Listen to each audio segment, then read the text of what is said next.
بسم اللہ الرحمن الرحیم۔ ناظرین کرام السلام علیکم۔ امید ہے آپ سب خیریت سے ہوں گے۔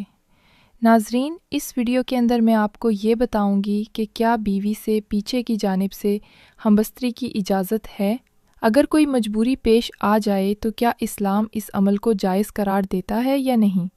سب سے پہلے یہ جاننا ضروری ہے کہ اسلام ایک کامل اور جامع دین ہے جو زندگی کے ہر شعبے کے لیے اصول اور رہنمائی مہیا کرتا ہے، چاہے وہ معاملات ہوں، عبادات ہوں یا میاں بیوی کے باہمی تعلقات۔ ہر چیز میں اسلام کی وضاحت موجود ہے۔ اب اصل سوال کی طرف آتے ہیں۔ بعض لوگ یہ سمجھتے ہیں کہ اگر کسی خاص مجبوری یا ضرورت کے تحت بیوی سے مقد پیچھے کے مقام میں ہمبستری کی جائے تو شاید اس میں کوئی گنجائش نکل سکتی ہے، لیکن حقیقت یہ ہے کہ اسلام نے کسی بھی حالت میں اس عمل کو جائز قرار نہیں دیا۔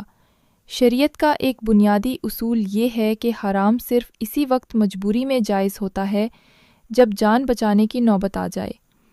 مثال کے طور پر اگر کوئی شخص بھوک سے مرنے لگے اور حلال کھانے کی کوئی چیز موجود نہ ہو تو وہ جان بچانے کے لیے حرام چیز کھا سکتا ہے، لیکن ازدواجی تعلقات میں ایسی نوعیت کی کوئی مجبوری نہیں پائی جاتی۔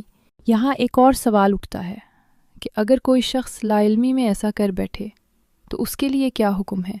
اس صورت میں شریعت کا حکم یہ ہے کہ اگر واقعی علم نہ تھا اور یہ گناہ لا علمی میں ہوا تو اللہ تعالیٰ کی طرف رجوع کرے، توبہ کرے اور آئندہ اس سے بچنے کا عہد کرے۔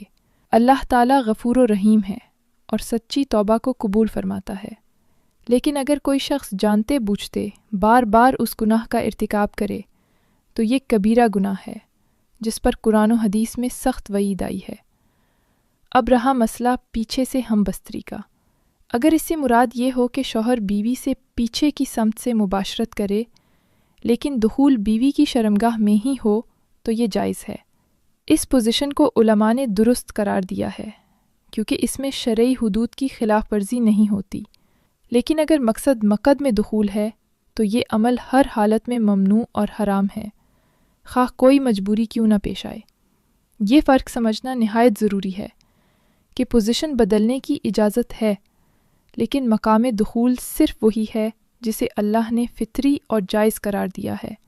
اس سے ہٹ کر کوئی بھی طریقہ گناہ ہے۔ لہٰذا خلاصہ یہ ہے کہ اگر صرف طریقے یا پوزیشن کی تبدیلی ہو لیکن دخول شرمگاہ میں ہو تو یہ درست ہے۔ اگر مقصد مقد میں دخول ہو تو یہ صریح حرام اور ناقابل اجازت ہے۔ ناظرین، آج کی گفتگو کا مقصد کسی کی دل آزاری نہیں بلکہ ایک حساس مسئلے کو احترام کے ساتھ بیان کرنا تھا تاکہ کوئی بھی مسلمان لا علمی میں گناہ میں مبتلا نہ ہو۔